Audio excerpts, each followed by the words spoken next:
acho que fazer cinema para mim é colaborar para um mundo melhor, né?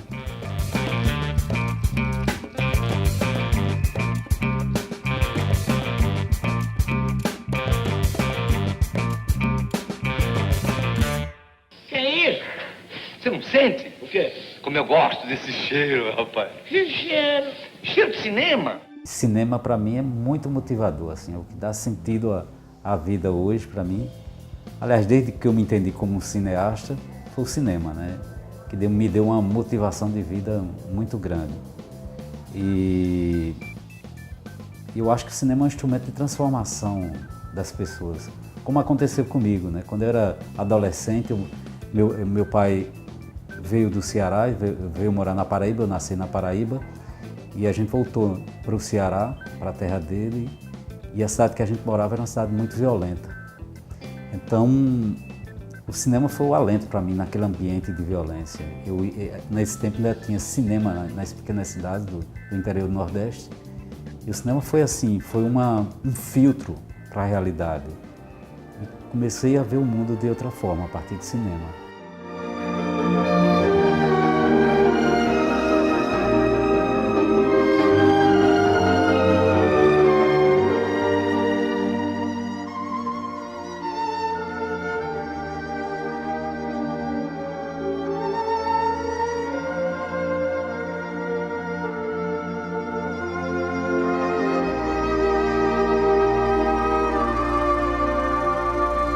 O que eu consideraria de fato o primeiro filme foi um que eu fiz em parceria com Marcos Vilar, chamado A Margem da Luz, né?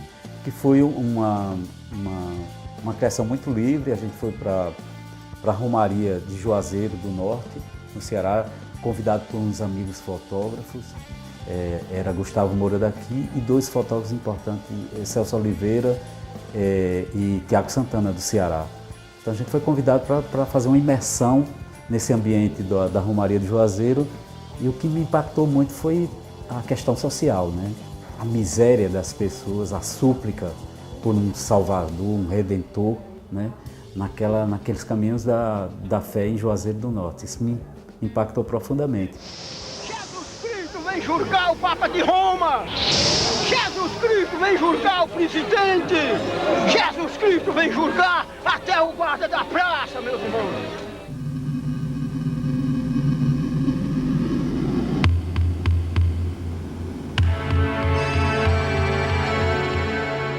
Depois eu fiz um filme sobre a natureza humana, um filme chamado Verme na Alma, né, tentando investigar qual é a nossa natureza mesmo, né? Quem somos nós de verdade, a partir da imagem. Tentar narrar isso a partir da imagem, tentar encontrar isso a partir da imagem, né? Sem palavra nenhuma dita. Que é um exercício que eu acho fascinante em cinema. Você tentar comunicar, tentar se expressar a partir da imagem.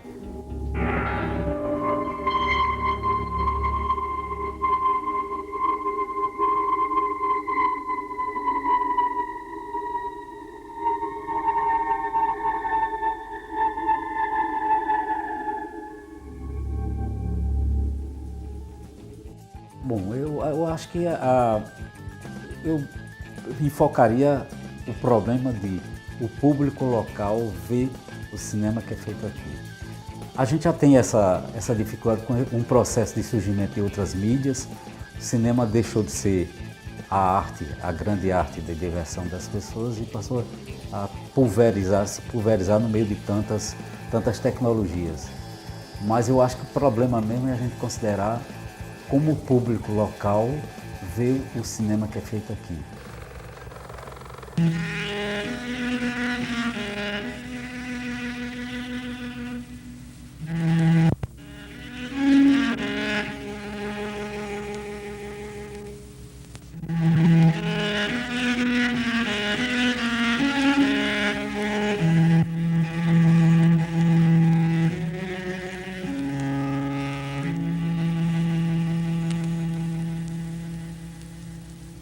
A gente tem uma produção de cinema aqui vigorosa, né, que podia estar num patamar muito maior se houvesse incentivos estatais, né? A gente não tem, a gente tem uma lei que atende ao município de João Pessoa, a Grande João Pessoa, que não é nem lei, na verdade, que é um edital, mas a gente não tem, hoje a gente tem uma produção intensa, até em pequenas cidades da Paraíba, mas essa produção também não é estimulada e o público local pouco vê, o povo paraibano pouco vê essa produção. Isso para mim é algo extremamente lamentável, por uma série de motivos. Cinema é importante para você se identificar, se reconhecer, é gerador de emprego e renda, né? Leva para além das suas divisas, suas fronteiras, a sua cultura para outros povos. Enfim, tem toda uma série de ganhos fantásticos, né? E como a gente tem essa vocação, a Paraíba, apesar de ser um estado com uma economia pouca, né? A gente não é um estado de uma grande economia, uma economia forte, mas a gente tem uma vocação para cinema, o que é algo extremamente irônico, né? O cinema sempre floresceu, sempre vigorou onde o capital circulava em abundância. Mas a gente tem essa vocação para cinema. Isso precisava ser estimulado. Você tem que estimular aquilo que você tem de realmente forte, de vocação.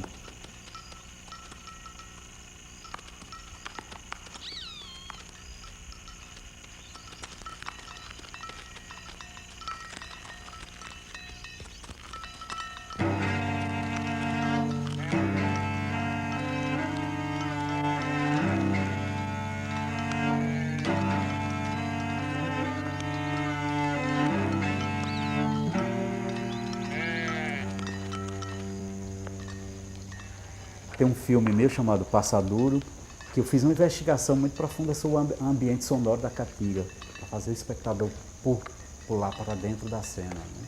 Essa é uma estratégia que a gente, só de alguns anos para cá, o cinema brasileiro começou a ter realmente, de fato, um respeito ao som, porque antes havia uma valorização excessiva da imagem, eu creio, mas o som é hiper importante em todos os aspectos para a construção de um filme, tanto do ponto de vista, muitas vezes até narrativo.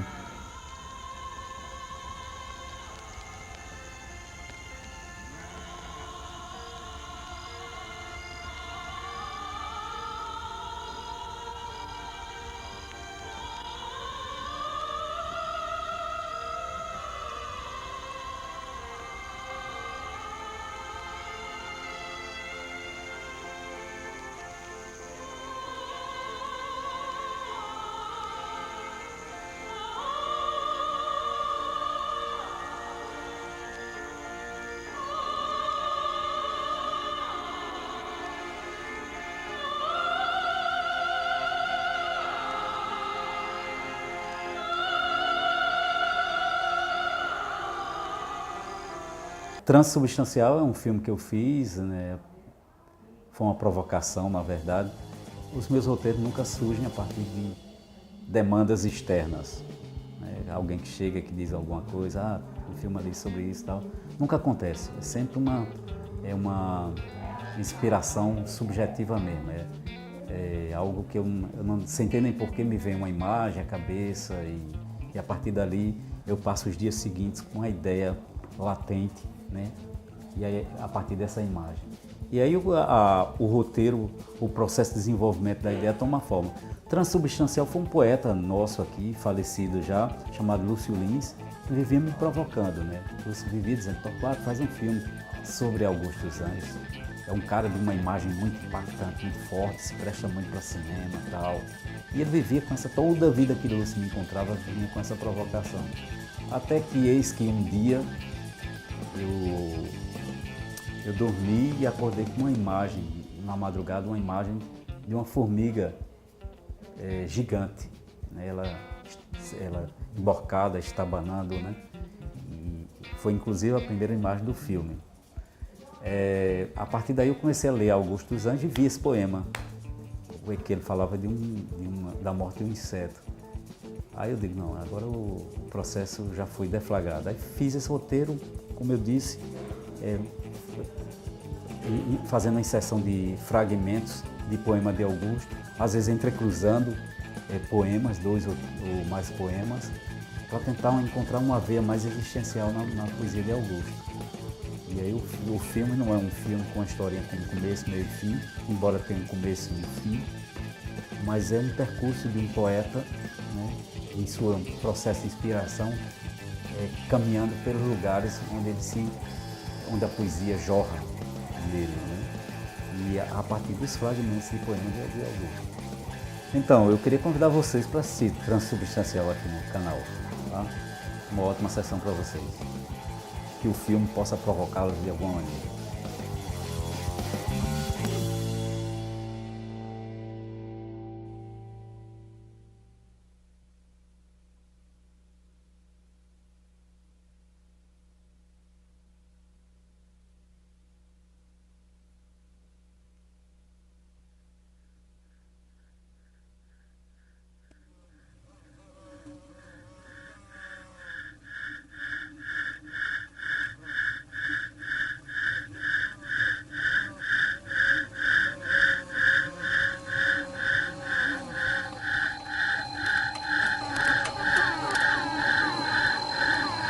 Até a morte.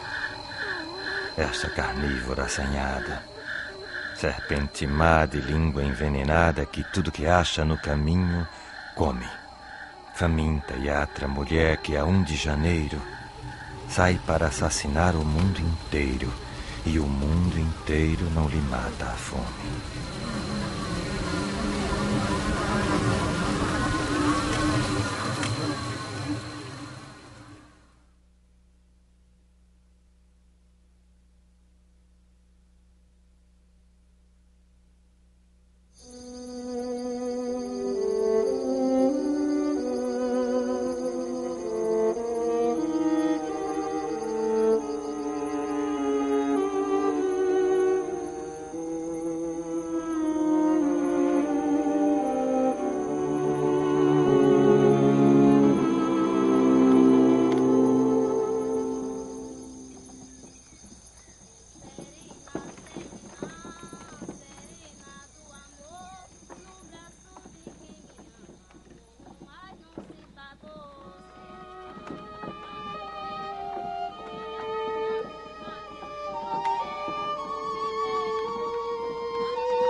Magoaram-te, meu pai. Que mão sombria.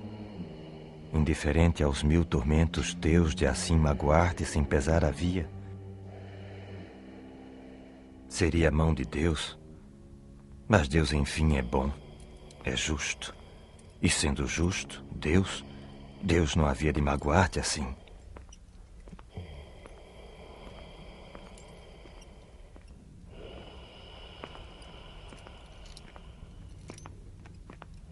A vida vem do éter que se condensa.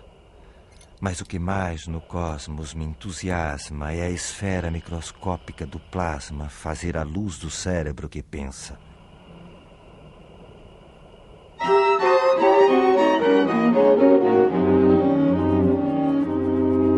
Triste a escutar, pancada por pancada, a sucessividade dos segundos. Ouço, em sonhos subterrâneos, do orbe oriundos o choro da energia abandonada. É a dor da força desaproveitada, o canto-chão dos dínamos profundos que, podendo mover milhões de mundos, jazem ainda na estática do nada. É o soluço da forma ainda imprecisa, da transcendência que se não realiza, da luz que não chegou a ser lampejo. E é, em suma, o subconsciente ai formidando da natureza que parou chorando.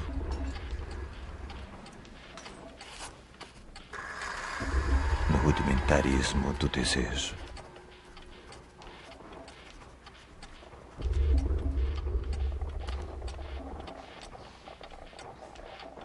Do desejo.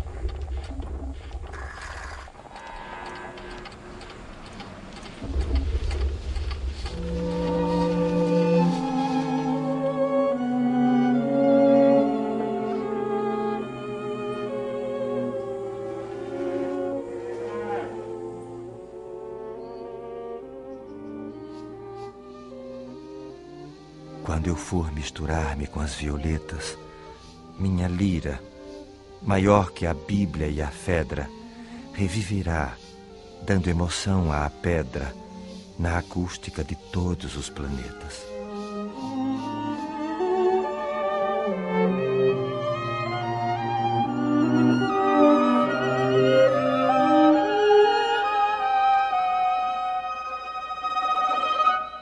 Aqui, outrora, sem aconchego nobre, viveu, sentiu e amou este homem pobre que carregava canas para o engenho.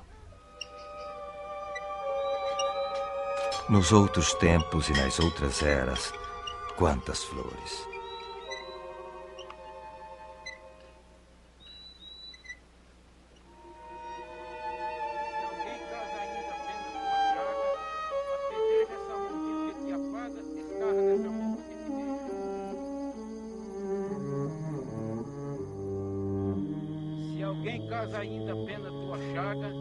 Apedreja essa mão vil que te apaga, escarra nessa boca que te beija. Essa alegria materializada que por vezes me absolve, é o óbolo obscuro, é o pedaço já podre de pão duro que o miserável recebeu na estrada. É o dinheiro coberto de azinháveis que o escravo ganha trabalhando aos brancos.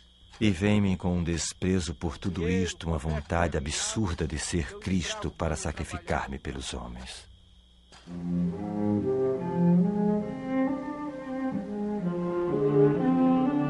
Como os velhos templários medievais, entrei um dia nessas catedrais e nesses templos claros e risonhos. E erguendo os gládios e brandindo as hastas, no desespero dos iconoclastas, quebrei a imagem dos meus próprios sonhos.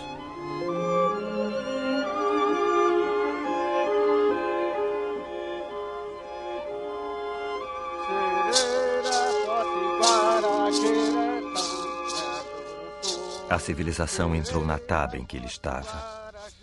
O gênio de Colombo manchou de opróbios a alma do Mazombo, cuspiu na cova do Morubixaba.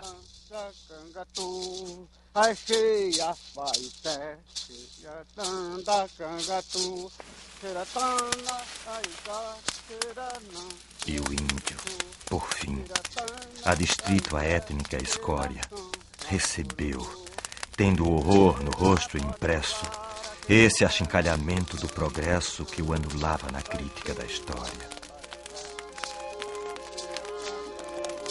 Em vez da prisca tribo indiana tropa, a gente deste século, espantada, vê somente a caveira abandonada de uma raça esmagada pela Europa.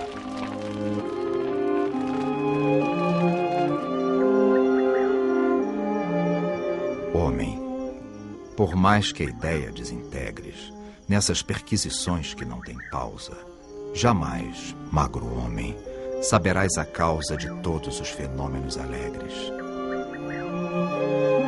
O homem por sobre quem caiu a praga da tristeza do mundo. O homem que é triste para todos os séculos existe e nunca mais o seu pesar se apaga. A alma dos animais. Pego-a, distingo-a. Acho-a nesse interior duelo secreto entre a ânsia de um vocábulo completo e uma expressão que não chegou à língua.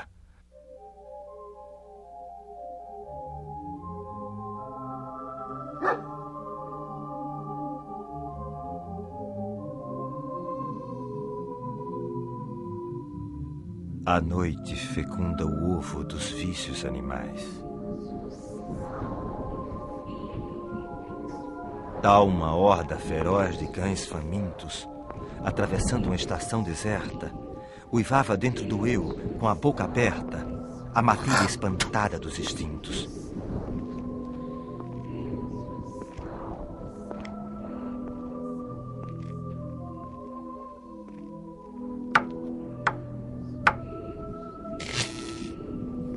A passagem dos séculos me assombra.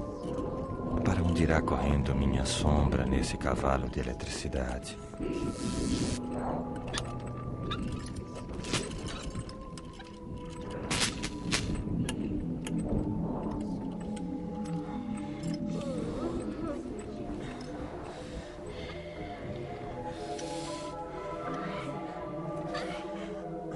Melancolia, estende-me a tua asa. Eis a árvore em que devo reclinar-me. Se algum dia o prazer vier procurar-me, dize a esse monstro que eu fugi de casa.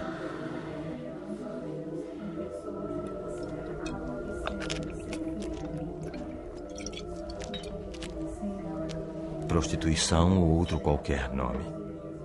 Por tua causa, embora o homem te aceite, é que as mulheres ruins ficam sem leite e os meninos sem pai morrem de fome.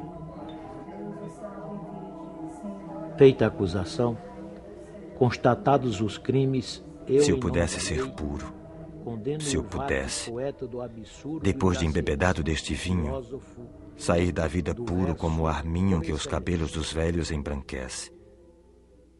Por que cumpri o universal ditame? Pois se eu sabia onde morava o vício, por que não evitei o precipício estrangulando minha carne infame?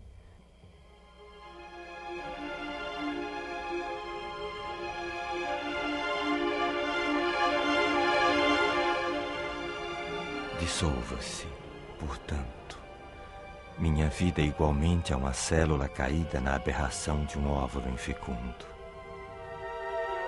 Mas o agregado abstrato das saudades fique batendo nas perpétuas grades do último verso que eu fizer no mundo.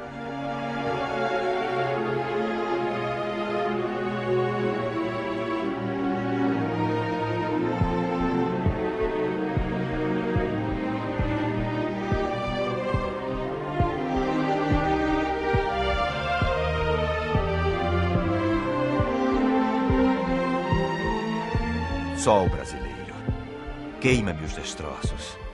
Quero assistir, aqui, sem pai que me ame, de pé, à luz da consciência infame, à carbonização dos próprios ossos.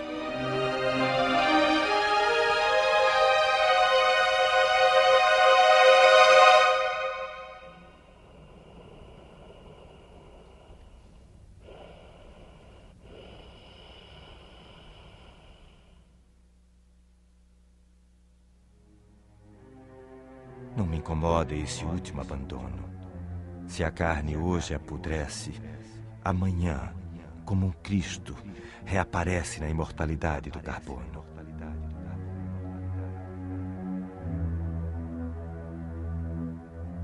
Creio, perante a evolução imensa, que o homem universal de amanhã vença o homem particular que eu ontem fui.